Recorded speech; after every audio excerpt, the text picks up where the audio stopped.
Good morning, everybody. It's the 31st of January, 2021, and we're going to begin a new class called Rediscovering Jesus.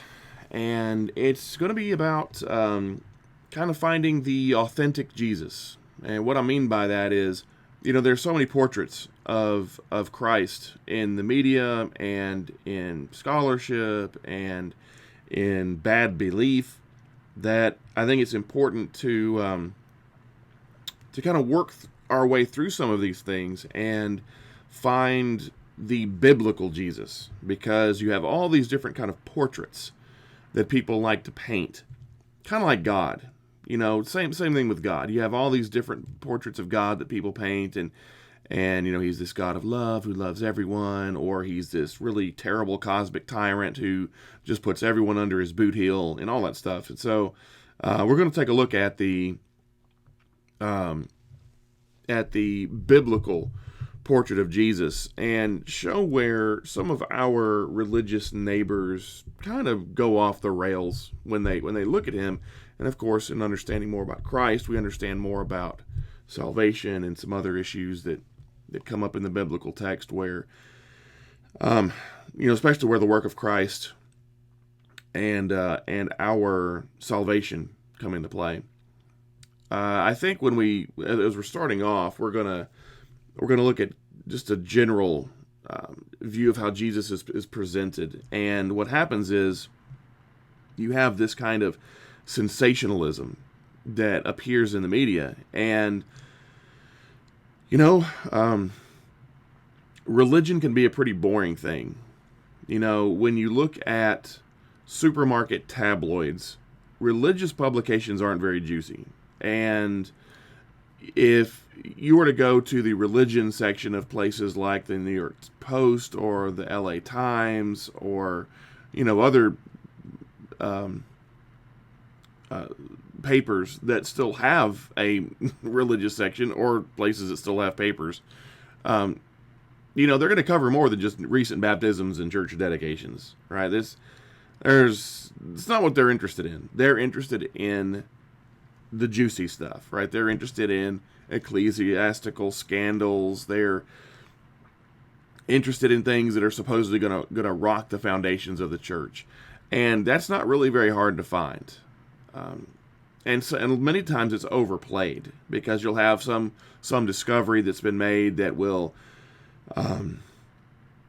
be seen as this thing that sort of overturns 2,000 years of Christian history or something. You may recall the Gospel of Jesus' wife that came out a few years ago, and now we know that it's definitively a forgery. It's a modern forgery.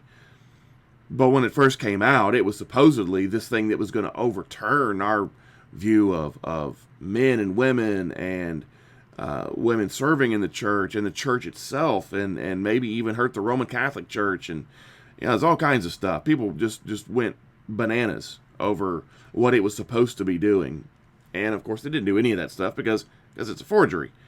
But good thing that was caught in time, because there are a lot of folks who really wanted it to be true, who desperately wanted it to be true. And I think that when you look at these kinds of things, you see that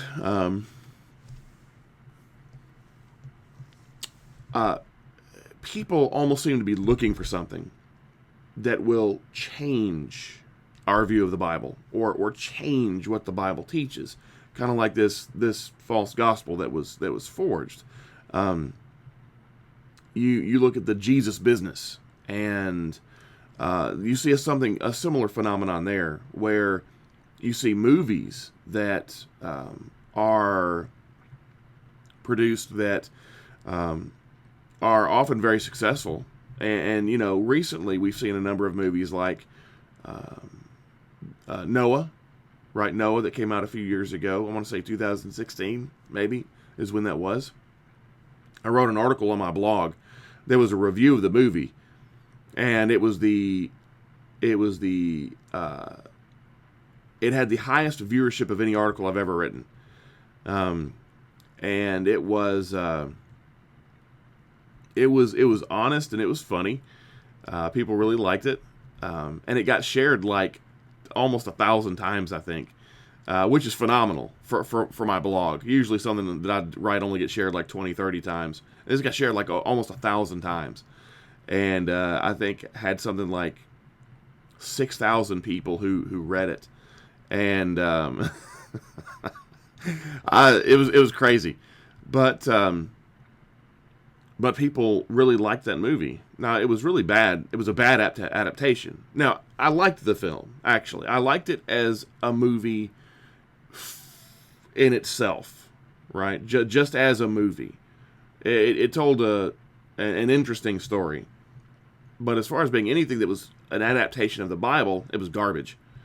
Exodus, Gods and Kings, starring Christian Bale, came out a couple of years ago. Same thing, right? No, actually, I didn't like the story in that one, and it was a bad adaptation on top of that. And so you had all kinds of problems with that one. There are, I want to say Willem Dafoe's, was it The Last Temptation of Christ, I think. And I actually saw an interview with Willem Dafoe. Seems like a neat guy. Kind of a curious bird. Sort of. Of course, that's kind of his characters too in his movies that he plays.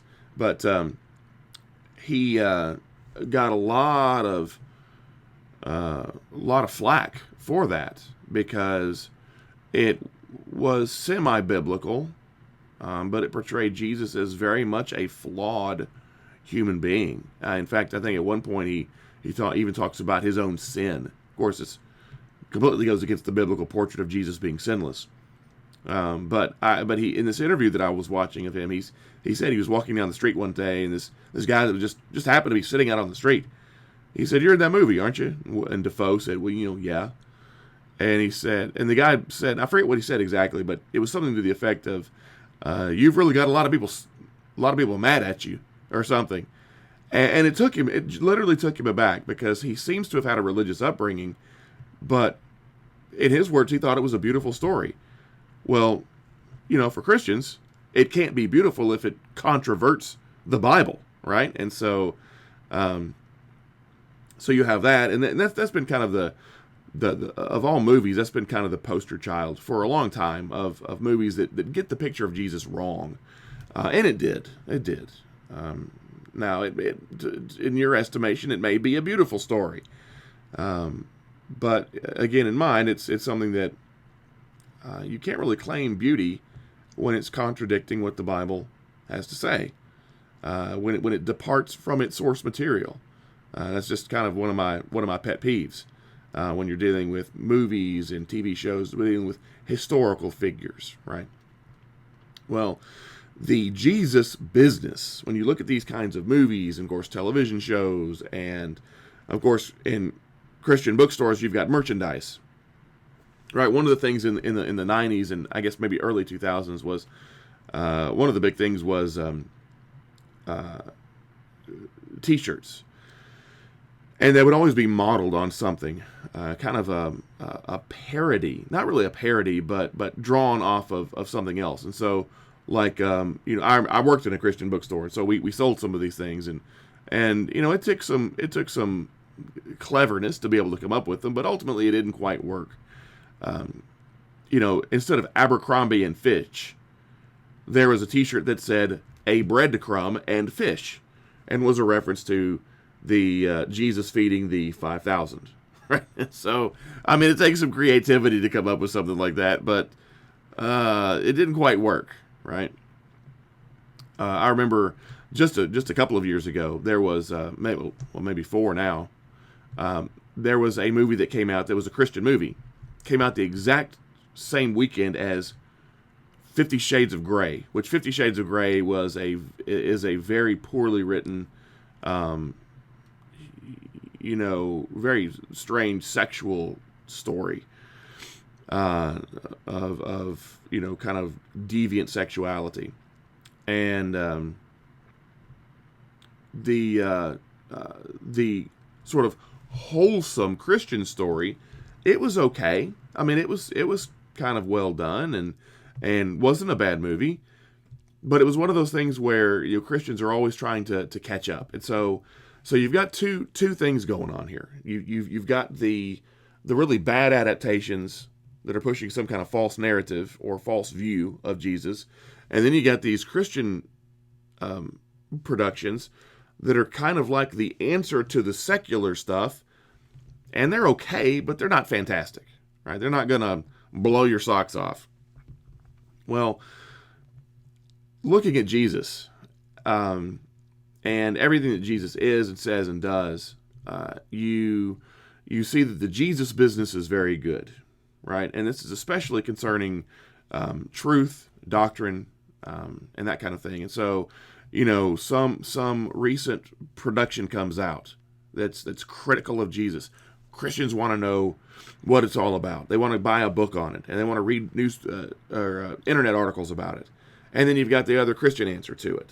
And then Christians want to go support that because it's kind of answering the bad stuff, or as a legitimate option that to replace the bad stuff, right? And so you've got these kinds of things. And what it all kind of amounts to is this kind of sensational atmosphere of trying to jockey for position, who's going to get it right, and who's going to get the good stuff, and who's going to, make Jesus into an enterprise worth participating in. And that happens. That happens in our world. But why does it happen? Why does it happen in our world? Why does that happen to be the case? And I think what you've got here is Christianity for a lot of people is kind of passé, right? It's kind of, been there, done that. What was it in the 80s? I think been there, done that, got the t-shirt or something like that. But you have this old saying, and that is familiarity breeds contempt. And in America, we're very familiar with Christianity.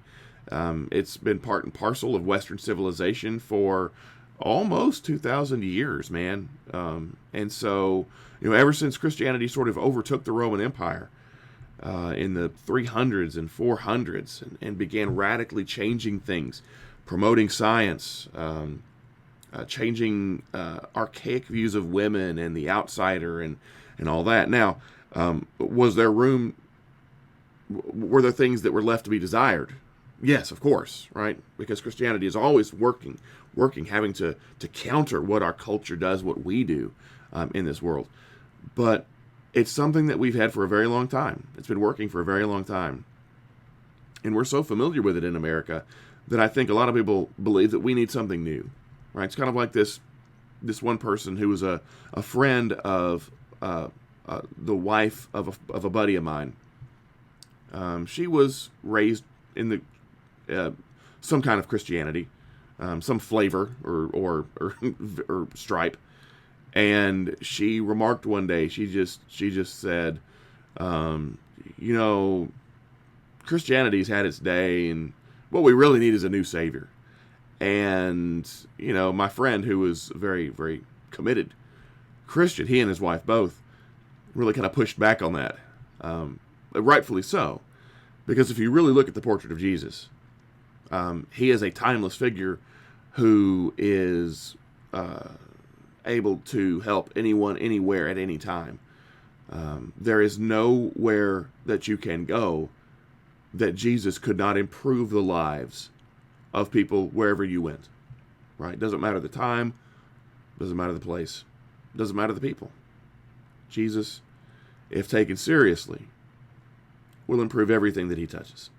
Right? And so, but we have this in our world, this kind of newer is truer. We have this love of sensationalism.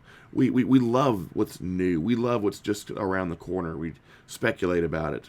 We like things that are melodramatic, and so we look at the portrait of Jesus, and we're so familiar with this that it's old hat, right? It's kind of, we've done that. And so let's look for the new thing, or let's look for the new angle.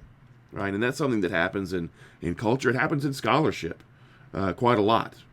Speaking as someone who has taught in university and I've presented papers at academic conferences, and I can tell you from firsthand experience, people in scholarship. Now, not all scholars are bad, but there are those in scholarship who are always trying to push something new, push some new angle, and sometimes they get to be very popular, and even preachers buy into it, you know.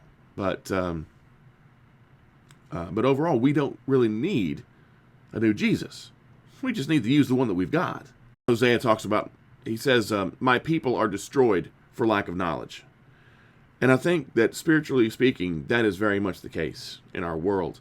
We have a Christianity that is sensational, a Christianity that is popular, Christianity that is just all about meeting your needs.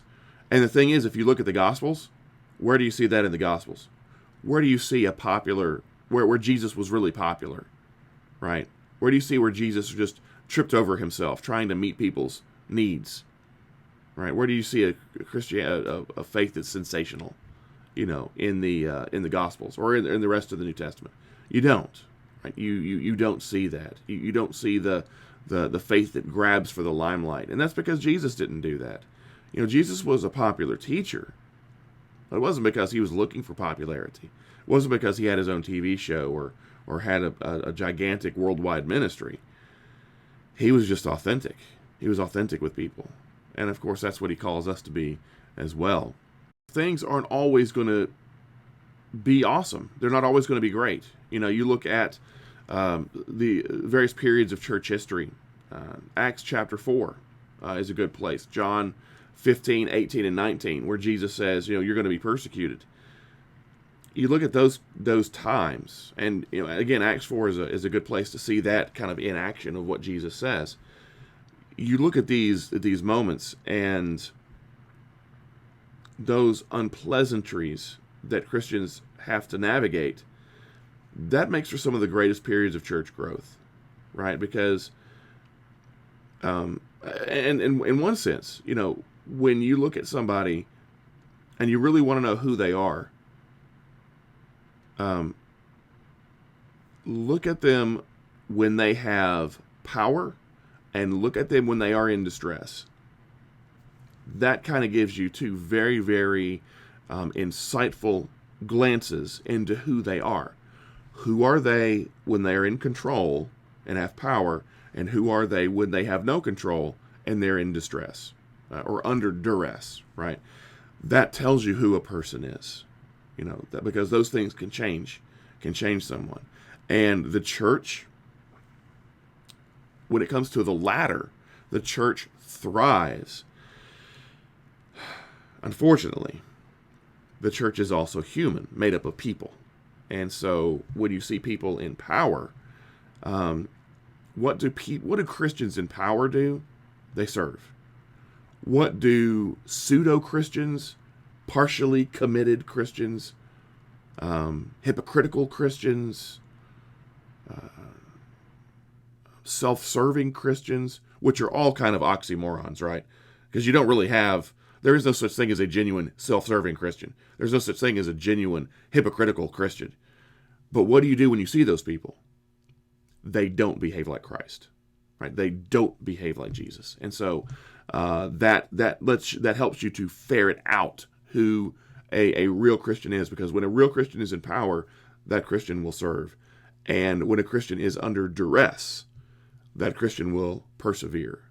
It's these other types that will fall away. Well, that, of course, is simply something that we get from Jesus himself. And so, in this class is to get a good look at who Jesus is, because I think some of us have a tendency sometimes to kind of manufacture a Jesus substitute that looks like Jesus, acts and talks like Jesus, but not completely. There's some kind of self-interest that we sort of inject into our portrait of Jesus that makes him more amenable to who we are and what we think and what we believe. And, we have something that we want to do. Well, we just find something that is from the Gospels that Jesus appears to do. Maybe it even requires us to misinterpret the Bible. But I want this, and I want Jesus' endorsement and his stamp of approval. And so if I have to misread the Bible to get that, then I'll do it. You have some Christians who have that point of view, and it's wrong, because what you're doing is you're not getting Jesus's approval, right? You're not getting Jesus's approval on that thing, whatever that thing happens to be. What it is you're failing to conform to the example Jesus sets, but you're committed enough that you just can't bear being at odds with him. And so what happens is your selfishness and your pride come out, and you say, well, I want this thing. I want, I don't know, fill in the blanks. I want my pet political opinion, or my pet opinion on social issues, or, some kind of whatever it happens to be. I want Jesus to endorse that because that's important. So you have some commitment, but not enough.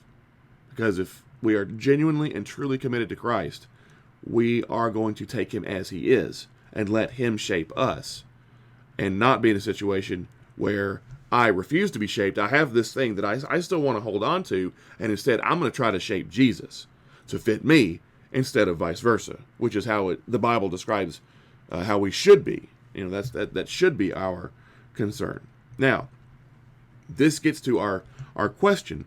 Matthew 16, verse 13.